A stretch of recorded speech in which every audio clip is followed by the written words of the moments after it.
মামুন, হ্যাঁ বলো। কি? বাড়িতে গেলে আমাদের তো কোনো খোঁজ খবর নিলা না, আর কি অবস্থা? না, খোঁজ খবর তো অবশ্যই নিছি, আমি আবদুল্লাহকে ফোন দিছিলাম।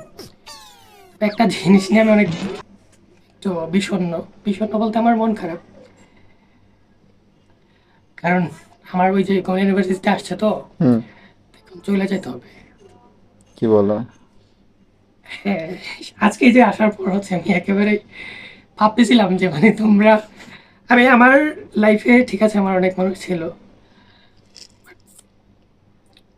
তোমাদেরকে অনেক আপন করছি, তোমাদেরকে ছাড়া থাকা লাগবে,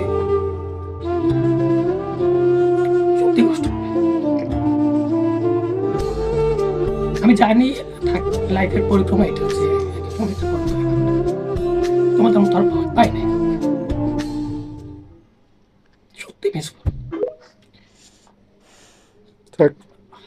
আমি চাই আমি যেখানে থাকি কিন্তু আমাদের যে ভ্রাতৃত্ব ছিল এতদিন, এটা থাকুক, এটা যেন একটু না কমে। তারপর ফাইরুজ? হ্যাঁ, আমার later. তারপর কি অবস্থা এখন? আইলে কবে ঢাকায়? আজকে আসছে। তুমি ওরে ফেলায় চলে যাবে?